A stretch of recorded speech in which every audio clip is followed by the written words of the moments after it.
Madam నమస్తే అండి. మీ పేరు? హేమ అండి. ఏం చేస్తారండి? వర్క్ అండి. వర్క్ చేస్తాను. ఏం మేడం మరి ఈ రోజున గడిచిన 2 సంవత్సరాల్లో అసలు రాష్ట్ర పరిపాలన గురించి మాట్లాడుకుంటే ఎవరన్నా ఇచ్చిన సంక్షేమం గురించి కానీ చేసిన డెవలప్మెంట్ గురించి కానీ మాట్లాడుకుంటారు. కానీ ఇక్కడ చంద్రబాబు నాయుడు గారు 2 సంవత్సరాల గురించి మాట్లాడుకోవాలంటే మొత్తం విధ్వంస పాలన, రెడ్ బుక్ పాలన, రౌడిజం పాలన అని చెప్పి ప్రజలందరూ అనుకుంటున్నారని జగన్మోహన్ రెడ్డి గారు మాట్లాడుతున్నారు. నేను దానిపై మీ ఒపీనియన్ ఏంటి? జగన్ గారు చెప్పింది కరెక్టే అండి. మాట్లాడుకుంటున్నారు, ప్రతి ఇంట్లోనే మాట్లాడుకుంటున్నారు. కాకపోతే ఆయన అనుకునేది కాదండి. గత 5 సంవత్సరాలు ఓటేసి ఎంత తప్పు చేసాం జగన్కి. ఎంత రాష్ట్రాన్ని 20 సంవత్సరాలు, మన పిల్లల భవిష్యత్తుని 20 సంవత్సరాలు వెనక్కను ఎట్టుకున్నాం. అమ్మఒడి ఇంట్లో ఎంతమంది పిల్లలకుంటే అంతమందికి ఇస్తానని, తీరా ఒక్క పిల్లలకి ఇస్తానని చెప్పి బటన్ నొక్కాడండి. వాళ్ళకు కూడా పూర్తిగా వేయలేదు. ఇప్పుడు గవర్నమెంట్ ఏం చెప్పిందండి? మేము ఎన్నుకున్న గవర్నమెంట్ ఇంట్లో ఎంతమంది ఉంటే అంతమందికి ఇస్తానన్నారండి చంద్రబాబు నాయుడు గారు. అలాగే అంతమందికి ఇచ్చారండి. అది కంపేర్ చేసుకుని అది మాట్లాడుకుంటున్నాం. అప్పుడు ఇలా చేశాడు, ఇప్పుడు ఇలా జరుగుతుంది అని చెప్పి మాట్లాడుకుంటున్నాం. మీకు కావాలంటే బ్యాంకు స్టేట్మెంట్ కూడా చూపిస్తాం మేము. మాకు పడ్డాయి, అందరు ఎంతమంది పిల్లలు ఉంటే అంతమందికి పడ్డాయో లేదు. అలాగే ఇంకా మిగతా వాగ్దానాలండి. రాజధాని 3 రాజధానులు అని చెప్పాడండి. ఏదన్నా ఒక్కటన్నా పని జరిగిందా? ఒక్కటన్నా స్టార్ట్ చేశాడా? చెప్పడం ఎంతసేపు ఇదే తప్ప ఏదన్నా ఒక్కటి జరిగిందండి? జరగల.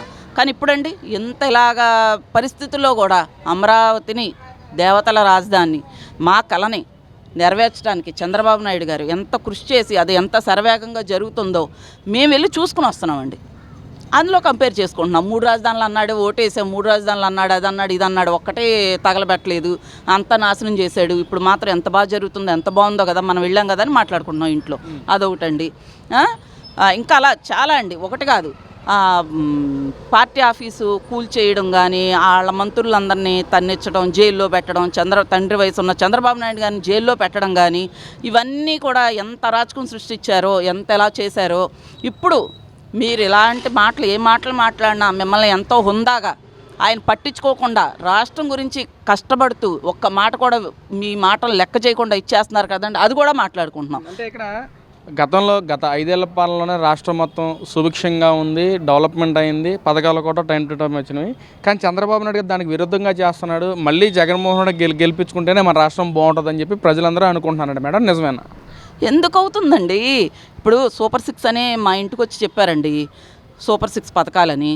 అందులో గ్యాస్ బండ్లు అండి మాకు వచ్చాయి. మరి గ్యాస్ బండ్లు, ఫ్రీ బండ్లు వచ్చాయండి. బస్ పెట్టారు, బస్ ఎక్కుతున్నాం. అలాగే రైతు భరోసా అండి. మా మామయ్య వాళ్ళకి పొలం అది ఉంది, రైతు భరోసా డబ్బులు పడ్డాయండి. అలాగే తల్లికి వందనం, ఇంట్లో ఎంతమంది పిల్లలు ఉంటే అంతమందికి వేశారు. ప్రతిదీ చేస్తుంటే చెయ్యిందా అంటే ఇంకా జరగందానండి. ఆడబిడ్డ నిధి చేస్తారండి, మాకు చేస్తారని మాకు నమ్మకం ఉంది. రాజధాని అండి, ఎందుకంటే అసలు ఇవన్నీ ఫ్రీ పథకాల గురించి మీరు మాట్లాడొద్దండి. ఎందుకంటే మాకు అసలు ఫ్రీ అనేదే వద్దు.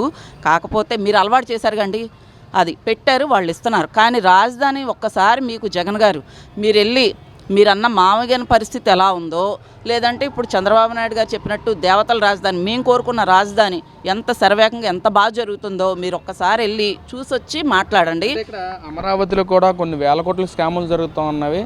అసలు స్కామ్ లేని రాజధాని ఫుల్ఫిల్ అవ్వాలంటే అది మావిగన్తోనే సాధ్యమని చెప్పి కూడా జగన్మోహన్ రెడ్డి గారు మాట్లాడుతున్నారు. మావిగన్ పేరు ప్రజల్లో కూడా బేపచ్చంగా మన్నన కూడా పొందిందని చెప్పి కూడా మాట్లాడుతున్నారు. ఏంటి అసలు?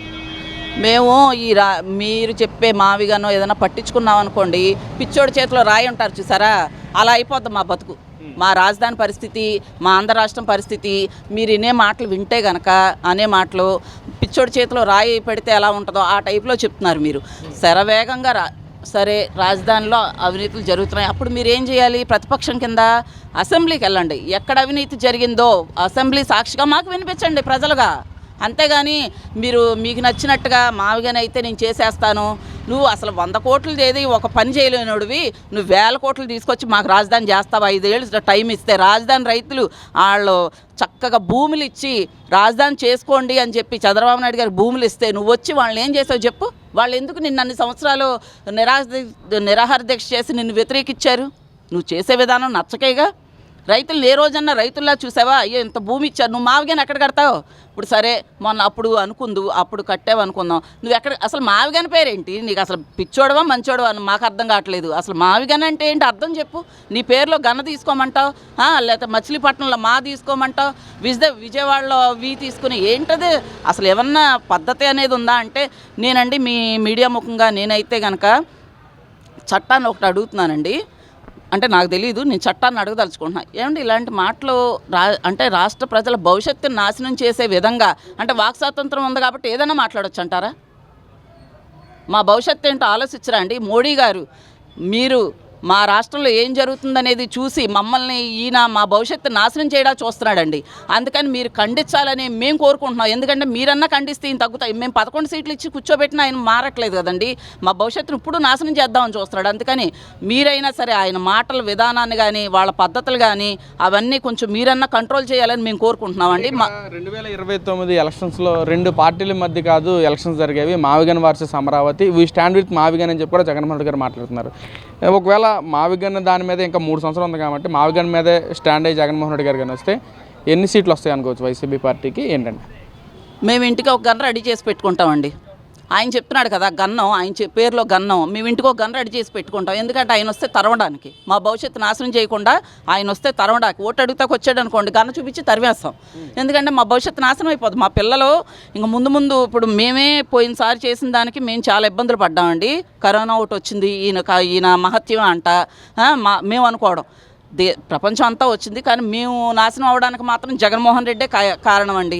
అందుకని మేము పొరపాటును కూడా ఆయన పేరు కానీ ఆయన పెట్టే ఈ విధానాలు కానీ ఏవి కూడా వినడానికి దేనికి సిద్ధంగా లేవండి. మాకు ఏదైనా టైం ఉంటే రాజధాని ఎలా జరుగుతుందో వెళ్ళి చూసుకుని రావడానికి సిద్ధంగా ఉన్నాం. ఇక్కడ జగన్మోహన్ రెడ్డి గారు ఎలక్షన్స్ ముందు పాదయాత్ర కూడా చేస్తామని చెప్తున్నారు. గతంలో మహిళలకి పెద్దవారం అని చెప్పి పూర్తిగా మద్యపానం చేసిన తర్వాత ఓట్లు తగ్గొస్తామని చెప్పి మాట్లాడుతున్నారు. రేపు నిజంగా మీ దగ్గరికి వచ్చి జగన్మోహన్ రెడ్డి గారు, అమ్మ నాకు ఓటేయండి 2029లో అని అడిగితే మీరు ఏ విధంగా సమాధానం చెప్తారు? అసలు నీకు ఓటు అడిగే హక్కు కోల్పోయావు. గత 5 సంవత్సరాలే నిన్ను నమ్మి నువ్వు అడిగావని మేము ఓటేసాం. ఏం పని చేసావు ఒకసారి చూపించమంటానండి. నా డేటా తీసి నాకేం చేశాడో చూపించమంట. ఏ మొహం పెట్టుకుని నా ఇంటికి వచ్చి నాకు ఓటు అడుగుతున్నావు, నాకేం చేసావని చూపించమంటాను. రాష్ట్రంలో ఉన్న ప్రతి మహిళ కూడా దీనికే సిద్ధంగా ఉన్నారండి. ఒక ఇంటికి వెళ్తావు, ఇంట్లో ఆ మహిళకి నువ్వు ఏం చూపించావు ఒకసారి చూపించు, నువ్వు డేటా తీ.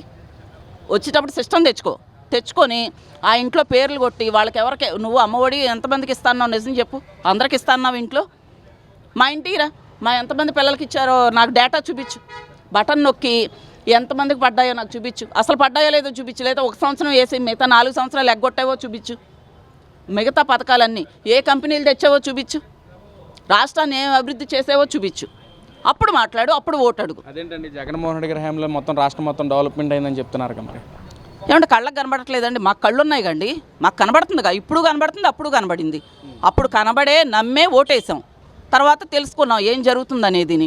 ఇప్పుడు నమ్మి అలాగే ఓటేసాం. ఇప్పుడు ఏం జరుగుతుందో కళ్ళారా చూస్తున్నాం. రాజధాని వచ్చింది, పథకాలన్నీ పడ్డాయి మొత్తం. నీకేదన్నా ఉంటే కనుక నువ్వు అదే పని చేయి. పాదయాత్ర అప్పుడు నువ్వు ఇంటింటికి వచ్చి ఎవరింటికి వచ్చావు వాళ్ళ డేటా తీ.